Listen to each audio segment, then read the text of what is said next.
नमस्कार friends. Impact of abroad studies and jobs, यही topic पे बात करने वाली हूँ। आजकल के ज़माने में बहुत सारे स्टूडेंट्स जैसे बीटेक खत्म हो जाते हैं, जो भी डिग्री खत्म हो जाता है, फॉरेन भाग जाओ, टोफल लिखो और कुछ एग्ज़ाम लिखो, इसके बाद पासपोर्ट हो गया, वीज़ा हो गया, भाग जाओ बाहर कंट्री को। भाग के उधर ही सेटल हो जाओ, वापस आना नहीं, ये सिचुएशन हो रहा है। इस सिचुएशन का इम्पैक्ट पता क्या है, क्या-क्या हो रहा है, ये टॉपिक के ऊपर मैं डेप्थ में बात करने वाली हूँ। मैं अगेंस्ट नहीं हूँ, आप बाहर जाने में मैं अगेंस्ट नहीं हूँ, जा सकते हैं आप, कमा सकते हैं, पढ़ सकते हैं, बट वापस अपना भारत में आइए। अपना देश में अपना माँ-बाप के साथ टाइम गुज़ारिए, ये मैं कहना चाहती हूँ। थोड़ा डेप्थ में अलग-अलग सिचुएशंस में बात करूँगी। आप सबको पता है मेरा नाम है doctor Devika Bhatnagar, soft skills trainer and motivational speaker.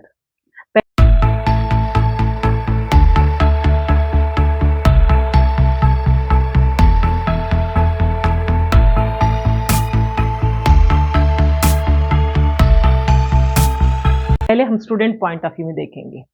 Student बहुत स्ट्रगल करता है, मेहनत करता है, एग्ज़ाम्स लिखता है, तो जब अपॉर्च्युनिटी आता है उसके लिए पैसे बहुत चाहिए, कौन देंगे पैसे? मैक्सिमम पेरेंट्स देंगे। अगर सिचुएशन वर्स्ट हो तो लोन ले लेंगे, करके चले जाएँगे, वहाँ मेहनत करेंगे, पढ़ेंगे, सेटल हो जाएँगे, जॉब ल पकड़ लेंगे। इसके बाद वो लोगों का इंटेंशन ये है कि वापस नहीं आना है, वहीं पे सेटल होना है। वहाँ सुख हो, दुःख हो, रोते हुए, धोते हुए वहीं पे रहेंगे। ये नहीं है कि ये बहुत ही अच्छी तरह से आराम से साँस लेके आराम से एन्जॉय करे, कोई नहीं है, बट आना नहीं चाहते हैं। वहीं पे बैठना चाहते, परमानेंट वहीं पे बैठना चाहते हैं। नाउ इधर पेरेंट्स का देखेंगे हालत क्या है। पेरेंट्स ना फ़ाइनेंशियल सपोर्ट करेंगे आपको, आपको बड़ा करेंगे इतने साल, आपने रिटर्न में कुछ दिया तो है नहीं, सेवा भी कुछ नहीं करा, चले गए, फॉरेन कंट्री चले गए, चले गए। तो यहाँ का हालत क्या है?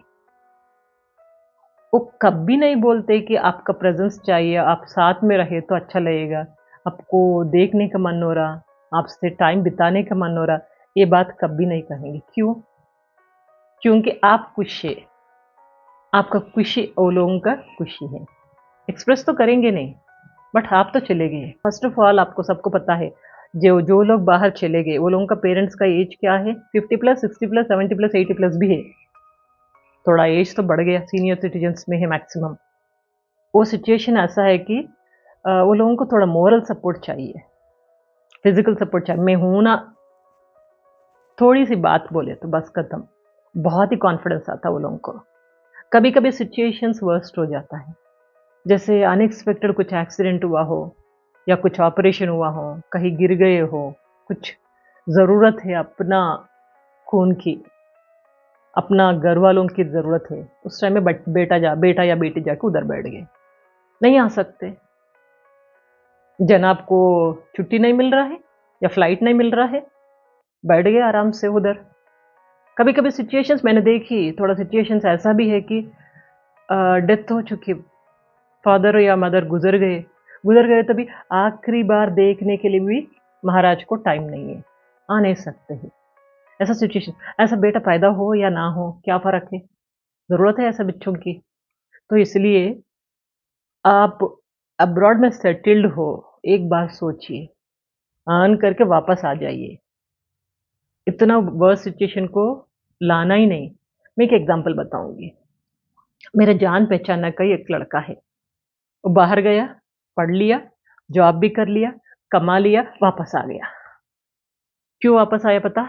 उनका स्टोरी ये है कि मेरा सिस्टर्स का शादी हो गया, मैं अकेला लड़का हूँ। माँ-बाप को एज में कौन देखेंगे? मैं ही देखना ना। आई हैव टू पे बैक टू माय पेरेंट्स। वो लोगों का ऋण चुकाना है।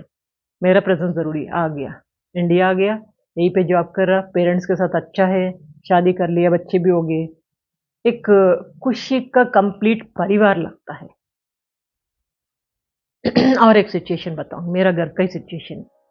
मेरा बेटा है बिट्स पिलानी में एमटेक करके आ गया। उनका इंटरव्यू में एक क्वेश्चन पूछा था, हम लोग आपको यूएस भेजना चाहते हैं, आप तैयार हैं क्या? मेरे बेटा का सख्त आंसर ये था कि तैयार हूँ मगर माँ-बाप के साथ जाऊँगा, अकेले नहीं जाऊँगा, छोड़ के नहीं जाऊँगा। तो वो लोग मुस्कुराते हुए इमीडिएटली आपस में थोड़ा स्माइल देके सेलेक्ट कर लिया। जो बच्चा माँ-बाप को नहीं देख सकता है, वो लोगों के साथ लॉयल्टी ना हो, कंपनी के साथ क्या करेगा? Isn't it? हम जो करते हैं, जो बोलते हैं, उसका एनालिसिस हमेशा सामने वालों के पास रहता है। तो इसी बारे में एक बार सोचिए, आप पेरेंट्स प्राउडली फ़ील नहीं हुआ ना, मेरा बेटा अमेरिका में जॉब कर रहा, मेरी बेटी अमेरिका में पढ़ रही या इंग्लैंड में है, ऑस्ट्रेलिया में है। अब प्राउडली फ़ील होने की बात नहीं है। यहाँ सिचुएशन समझिए, करने दो, वापस आना है। वापस आए तो प्राउडली बताइए, मेरा बेटा आ गया, मेरे लिए आ गया, वापस आ गया। ऐसे सिचुएशंस को फैलाइए। फैलाने से क्या होगा? थोड़ा समाज में थोड़ा बदलाव आएगी, है ना? कभी भी आपका रिप्लेसमेंट नहीं है। स्टूडेंट्स याद रखिए, बच्चे याद रखिए, there is no replacement of your love, there is no replacement of your presence. आपका प्रेज़ेंस का कोई रिप्लेसमेंट है ही नहीं।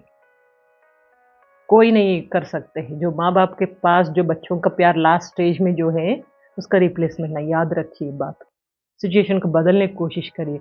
अभी भी आपका हाथ में है ना? थोड़ा टॉपिक 10 लोगों के पास फैलाइए ये टॉपिक। थोड़ा अवेयरनेस लेके आएँगे हम। इसीलिए मैं बात कर रही हूँ टॉपिक। ध्यान रखिए आप अपना, अगले टॉक पे मिलेंगे। तब तक हमेशा अपना ख़्याल रखें, मुस्कुराते ज़िंदगी आराम से गुज़ारिए। Take care, good luck.